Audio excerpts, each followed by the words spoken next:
All right, Horace. How's it going, man? It's going well, man. How's it going with you? No, not too bad. 2021. COVID's still here. Hopefully you get a vaccine soon. Oh man, didn't Canada was supposed to get some vaccines, right? Yeah, And then yeah, what we happened were. with that? I don't know. I don't know what's happening. I was reading an article actually on this that if we vaccinate people at the current rate, it'll take us 7 years to vaccinate the Wow. entire population. That's how slow we're going. Wow. Yeah. But what's going on then? I think that we were supposed to get some, and then what was it? Supply Moderna, issues. whatever. I Supply don't know, issues. supply issues. Uh, Yeah, interesting stuff. Anyway, so I thought for this week's podcast, we cover the topic of sales. All right, you've always told me, Elliot, sales is important. So I thought, why don't we cover sales? So the first question is going to be a very basic one. We'll cover why is sales or selling important? Why is it such an important skill set to have? Why do salespeople have such a bad reputation? Number 3, how do you become a good salesperson? And then number 4, how do you handle rejection in sales? So number 1, you've always told me this, Ali, sales is the most important thing. So here's your platform. Tell me again for the 100th time, why is sales so important? I mean, for business, sales cures all, man. It's like a lot of people are like, no, I need to have this infrastructure behind me. I need to have a good logo, business cards, all this stuff. Yeah. But none of that really generate revenue. The reason you're in business is to generate revenue. And in order to get revenue, you need to get sales, right? Sales and revenue. I mean, in accounting, you might as well replace the word on your balance sheet. Instead of revenues, just say sales.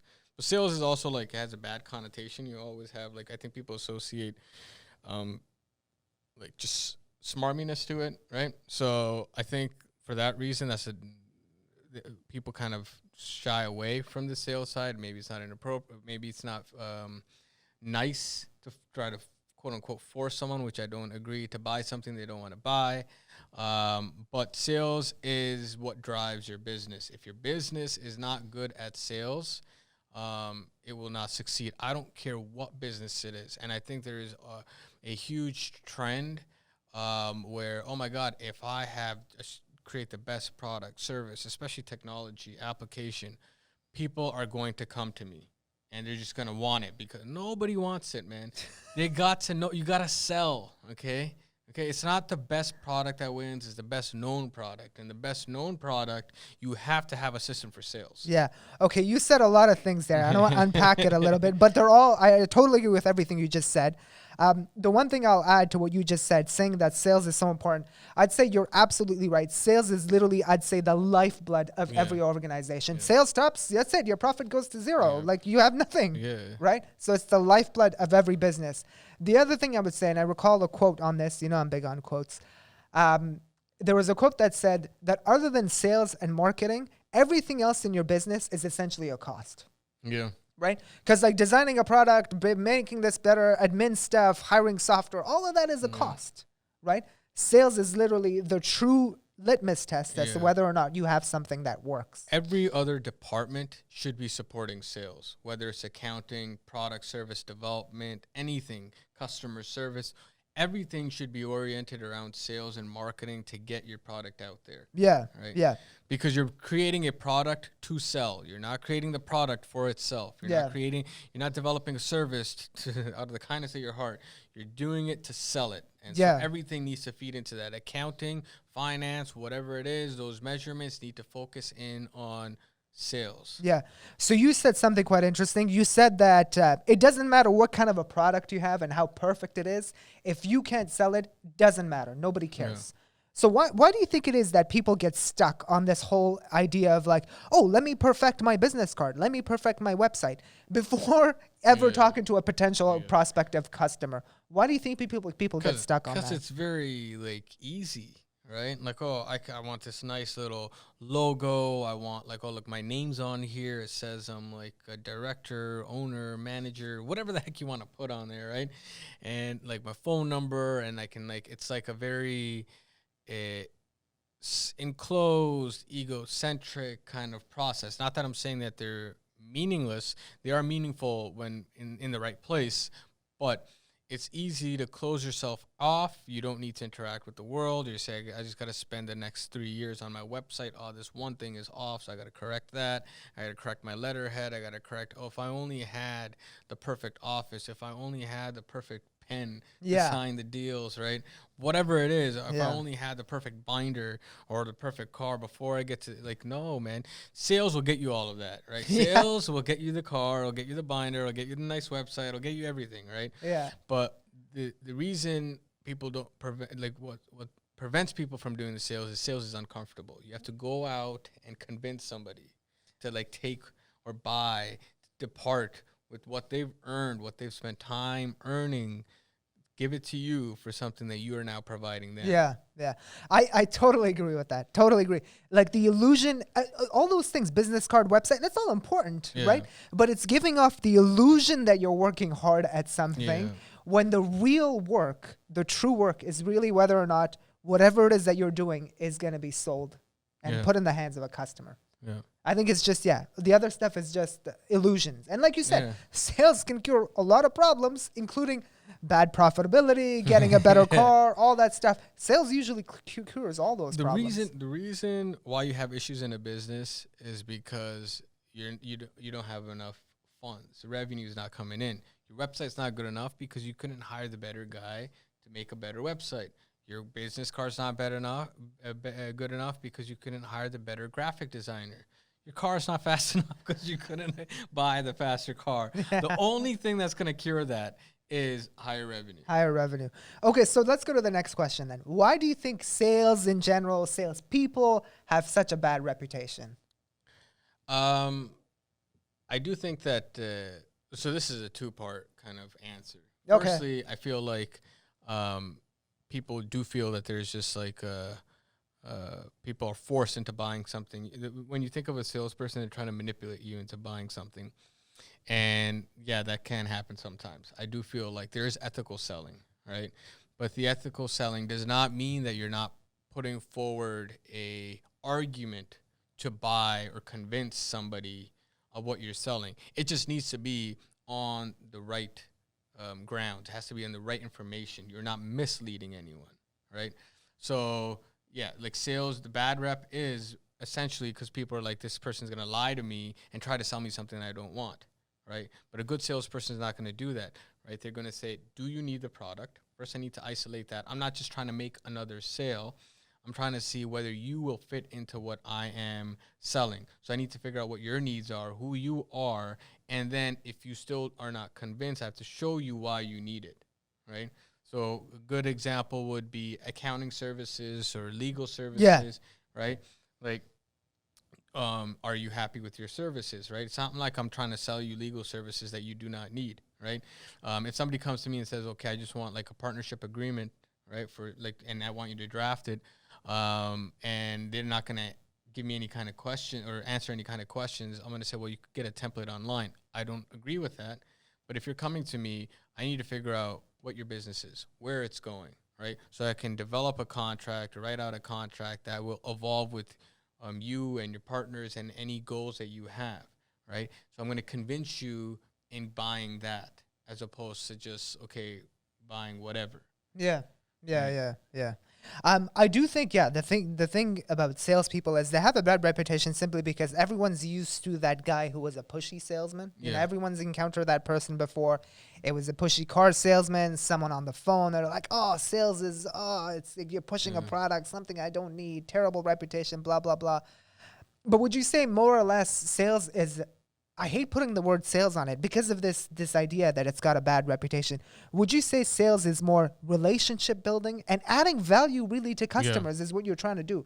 You're trying to build relationships and you're trying to show a prospective customer why you can make their life easier, solve their problem in a better way. Yeah, no, I 100% agree. I think that the pushy salesperson is more like, oh, this guy is just trying to, or girl is trying to make another sale, hit his quota.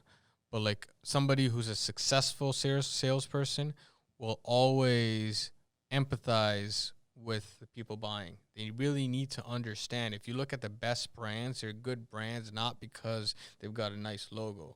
That's really nice to have, but they fine-tuned their operations, they know who their target market is. They know who they're aiming for. If you are buying a Mercedes or a BMW or an Audi, they know who your target market is. If you're buying Nike, Adidas, whatever these brands are, Patagonia, they know who your target is. Canon, Sony, whatever. Like, they know this is who our people are. This is what's going to speak to them. So this is how we cater to them. So they're not really pushing. Now, the pushing part, the sales part, that doesn't mean that then now you make it and it's done. The sales part comes into explaining to you that, hey, did you know this was here? Because I know you need it. You know what I mean? Mm-hmm. So that's the sales part. Yeah. And so it's always about understanding who your customer is. And just Warren Buffett had, like, I think I'm going to paraphrase because I don't really know 100% a direct quote, but he's like, you need to wake up figuring out ways how to delight your customer. And that's what it is. So when you delight your customer, you're also showing them this is how, like, this is why this is really good for you, right? Sales is just bringing it to their attention and presenting that argument that this is what they need. Yeah. As opposed to buy it, doesn't matter if you need it or not. Got it. So you were covering the next question, which was going to be, how do you become a good salesperson? And then let's spend some time on this one, because a lot of people struggle with, what does it mean to become a good salesperson? Because we're saying sales is important. I think people understand that revenue is important, etc.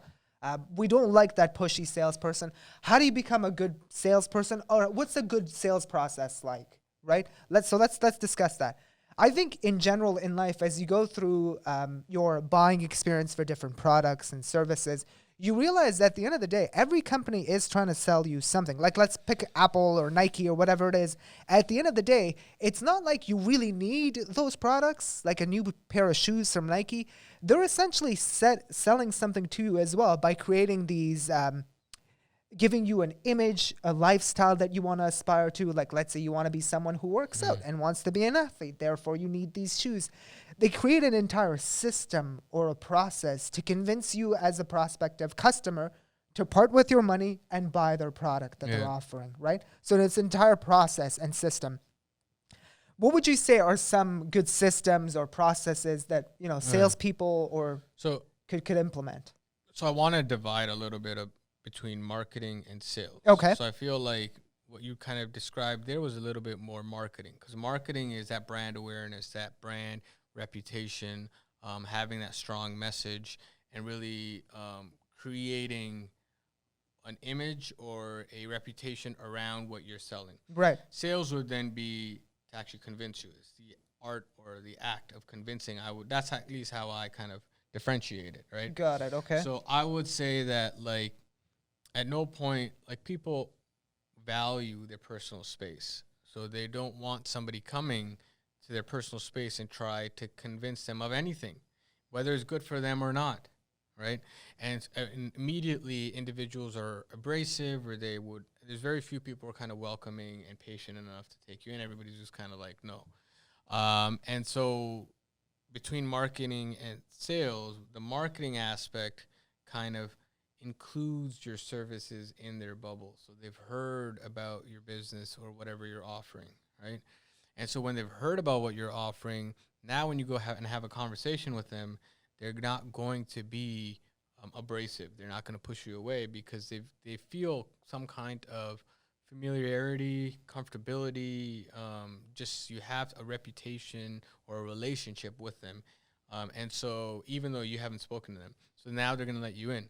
But when you go in as a salesperson, you're taking a message. So a brand message or branding or marketing message takes, for example, Nike, and differentiates Nike from, like, Cole Haan or from, like, whatever it is, Yeah. So it differentiates it from all these other shoe brands, but that's still very broad, right? So you still have a huge enough customer base. The sales act now takes that somewhat narrowed brand message and figures out what the customer wants, and then delivers it in a more customized way to that customer itself. So you'd go in and you try to figure out what the customer wants themselves. Do you want running shoes? Okay, well, do you need running shoes? Do you need football shoes? You need soccer shoes? What kind of shoes do you need, right? And then kind of delivering that. So it's really going down to now, sales aspect is understanding the potential client or customer as quickly as you can and understanding the root need that they have and then trying to deliver it to them. Yeah. And the best salespeople will gather that information quickly and without the customer really feeling like they're in an interview, but rather they're building a relationship, which they actually are with the brand. Right. Do you think, and we discussed, so you said it is kind of different, marketing and sales. I personally think the two have to coexist. In order for sales to be successful, there has to be marketing, and marketing without sales is nothing. Yeah. What do you think about that? Do you think those two are equally important?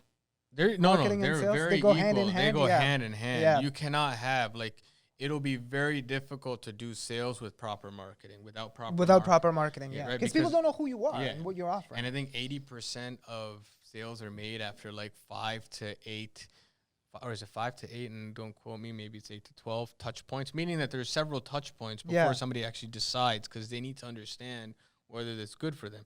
Fair enough. I mean, I really will go out and buy something because, I really just saw it and I need it right now. I need time to think about it. Yep. Right.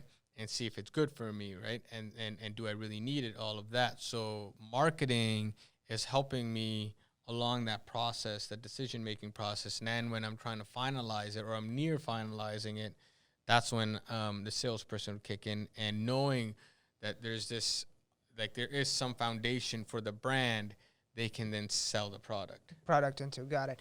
I'd say I was thinking about this, and to me, when I think about good salespeople, there are really three characteristics that stand out to me. The first one is they really try and build a relationship with you. They're not into this is not transactional. They're not making transactional, especially when we think about, B2B sales, enterprise, legal services, accounting services. You're trying to build a relationship with someone. You're trying to become their friend, and not in a conniving way, in a genuine way. You're trying to understand this person, who they are, what drives them, what are their problems in their life. And you have to think about relationship building as not a one-time type of thing. It's ongoing. It's a relationship. You nurture it. You put time into it. Eventually, as you talk to this person, you might not be able to close them the first time round, but you might talk to them a second time, third, fourth, fifth, etc. And then you will be able to land and get that sale. So that's what I'd say. Relationship building, number one. The second thing is really value, and that's communicating very succinctly and very clearly to someone. Yeah. Why should they buy your stuff over someone else? What do you provide that's better than the competition? And I think we covered this in a different podcast as well. You should be able to lay it out to your customers as to why your value proposition, whatever it is that you offer, is better than someone else. Yeah. Whatever service they're getting right now, why is your proposition better than that? Why is your proposition better than the competition? Why should they hire you? Yeah. That should be very clear to your customers. Man, I agree with that so much, because being succinct is so important, because if you're rambling, right, you are going to confuse your customer, because they're not going to know what you're talking about. Yeah. You need to be like, okay, what are you looking for? Okay, well, I have A, B, and C. Yeah. Are you ready? Do you want it? Do you want it? Yeah. And people basically. these days don't even have the attention to give you. We're a society today where our attention is limited, because it's trying to be, a lot of people are trying to seek your attention. So you don't have much time to spend on something. And another thing with because I think when I was talking more from a whole process, but a good salesperson also needs to be comfortable with failure. We'll go back to failure. Yeah. Because not everybody who needs it is going to be convinced. Right. And you need to let that go. Yeah. Right? You can't chase them down. There's certain people, no matter what you say to them, they're not going to accept it, even if they need it, right? It's they could be dying, and you have that one thing that will save them, and they don't want it from you. Just let it go. Yeah. Let it go. We're going to cover that in the fourth question. But just to wrap up my thought here. So I said relationship building, value proposition. Yeah. We talked about that. The third thing I was going to say is just in general, be an honest person. Don't try to be very salesy and conniving. If you can't help someone, sometimes, I don't know if you agree, you tell them, here's where, I think you can get some help, or here's a person that can do this better than I can. Just be honest with them. Sometimes people will respect that. They'll go, okay, at least he's not trying to sell me everything. He's trying to say, look, this is in my expertise. Go here and get this. Right? Yeah, I mean, I will like genuinely good advice, because it shows the customer you care about their interests and you want to see them succeed. You're not saying, oh yeah, this, I don't know, some area of law that let's say you're not familiar with, I don't know, some esoteric type of patent law. You wouldn't be like, oh yeah, your patent, yeah, let me review it. Or if you don't know patent law, right? You'd be like, oh no, there's another firm 100% that can do this better than me. I would look at it more from like, do I have the time to research this? If I don't have the time to responsibly give them what they want, then I will say I can't do this. Yeah. But here's another person that I would trust doing it. Yeah. Right. Sick. So like I would never, even within my practice, there is a monetary side to it, but everything and every client that comes in, you really like, especially if they're buying, selling a home, that's really important because they're buying and selling a home. That's like their entire life. Yeah, so biggest investment they'd be So making. you have to value that and really take their approach to how important that whole thing is in mind as you're doing the entire service. Yeah, absolutely. So let's go to the one we jumped to ahead. How do you handle rejection? So you said failure is really important for salespeople. How do you handle rejection? Because that's let's be honest, a lot of people are afraid of selling. The reason why people get wrapped up into, I need the best website, I need the best business card, because they're always afraid to pick up the phone, try to sell, and then somebody's just going to say no, right? So how do you get over that? I think when what people don't realize, when I first started, firstly, I had no sales experience. Okay, so when you first started your law firm, because there's this whole business side, and even though undergrad we went to business school together, there's no sales courses. That's the weirdest thing, how they don't teach you sales in business school. And I realized this after I graduated from law school, and then I'm Googling like if I could take a course on sales, and like even like the best, like the Ivy League universities didn't have sales courses at that time. I don't know if they do now. I think only one university had it that I could find, and it was University of Chicago, right? And they like had it, and it was somewhat decent. It still wasn't good. So I had to take on all these other individuals to do the sales side. And like there is I remember like one of the first few calls, I'd have my script out, right? And really? I would I try to read through it, because for me, sales in the beginning was I need to understand, I need to be comfortable with the process. I don't want to be spitballing stuff. So I have like my points out, and I kind of have like paragraphs written out of what I'm going to say. But I was so paranoid people are going to get I'm going to get rejected. Not even just rejected. I felt like a little like, oh man, I'm taking their time, and I'm wasting their time with my conversation, right? So, and they're not going to like me, they're going to dislike me, whatever. But you know what? Like, I found out very quickly, first of all, so many conversations that started off saying, no, I don't need your help, turned into sales. On the phone call by the end of it, just because I wasn't insisting, and it was more like not to get into my sales pitch, but it was more like, that's perfectly fine, but let me see what you're doing right now, right? And then when they'd explain we're doing A, B, and C, I'm like, have you thought of X, Y, and Z? Right? And then you kind of move into a more meaningful conversation. But in the beginning, in the very, very beginning, I didn't even have the confidence to do that. They'll be like, no, we don't need it. I'll be like, all right, well, I guess you don't need it. So you leave it.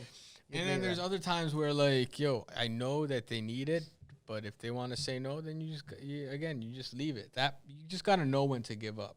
Right. And a lot of people, what I found, there are some people, maybe they're just having a bad day, and they say, no, I don't want to talk to you. Because the thing is you can't be just self-centered. Maybe they're having a rough day. Something happened, whatever it is. Or maybe they're just like, you don't know what the reason is for them not wanting to speak to you, right? So you can't take it too hard, but you should be learning. But one thing that I noticed was I'd be like, oh, man, I've got, hypothetically, 100 leads. I don't want to call these 100 leads because I don't know anything yet. And if I burn these 100 leads, where am I going to get more leads, right?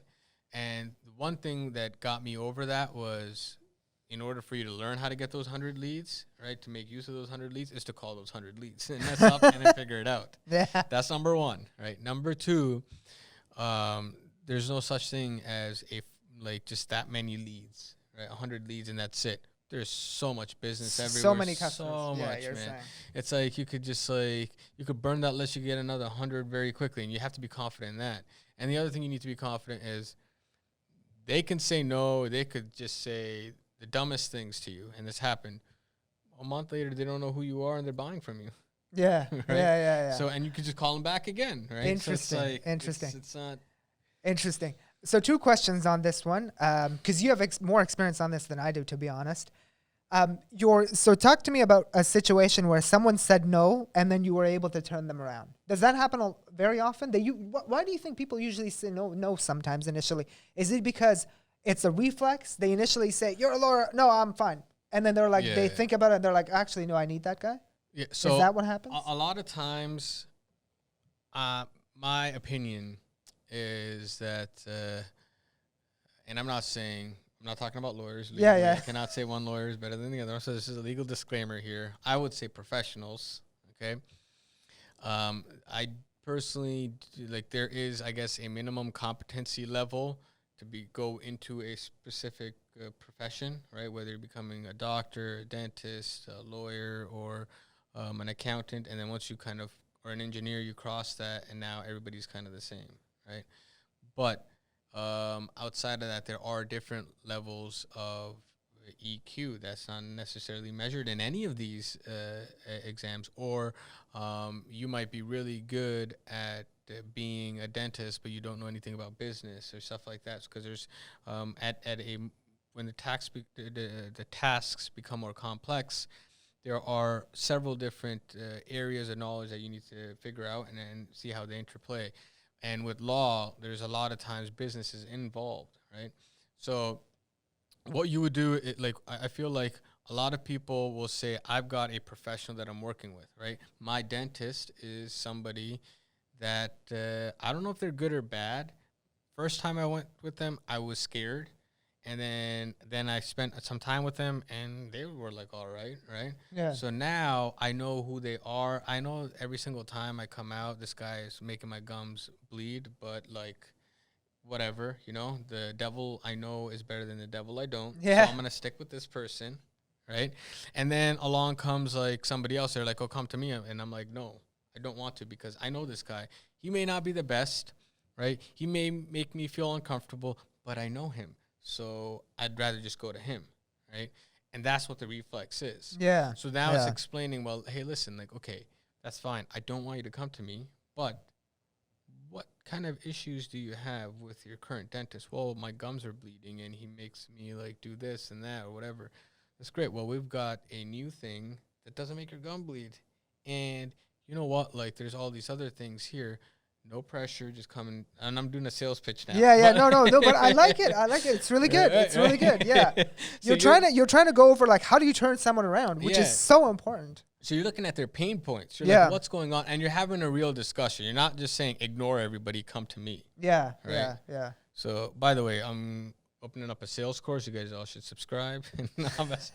Shameless plug. No, there's no sales course. But yeah, this is without getting into I guess too much into the details of it. I think it's not the easiest process to convince somebody who already has a professional they're working with, but definitely everybody can be. I feel like enough people can be flipped. Enough. Right. When they say no, eventually they can change their mind and they can be flipped. Whoever they're with is not perfect. Yep. Everyone has, every service provider has the problems, et cetera, et cetera. You gotta get better than that. And if you're better than 80-90% in service delivery, then you're gonna be getting so much business you don't know what the heck's going on. Right.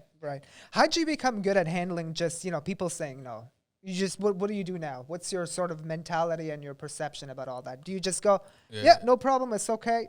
They don't want it now, maybe they'll want it later. How do you address that whole rejection thing when people say, no, I think you just got to start getting into more interactions. The more interactions you get, the more you understand, the more immune you get, and then you got to really reflect on those interactions once they're complete, and try to figure out whether you pushed enough, or if you could kept going, or you did too much, and then slowly it just becomes a gut instinct. I don't know if there's a formula to it. Yeah, but you understand, you get to understand how people are behaving, what they're doing, why they're doing it. Cool. All right, key takeaways, real quickly.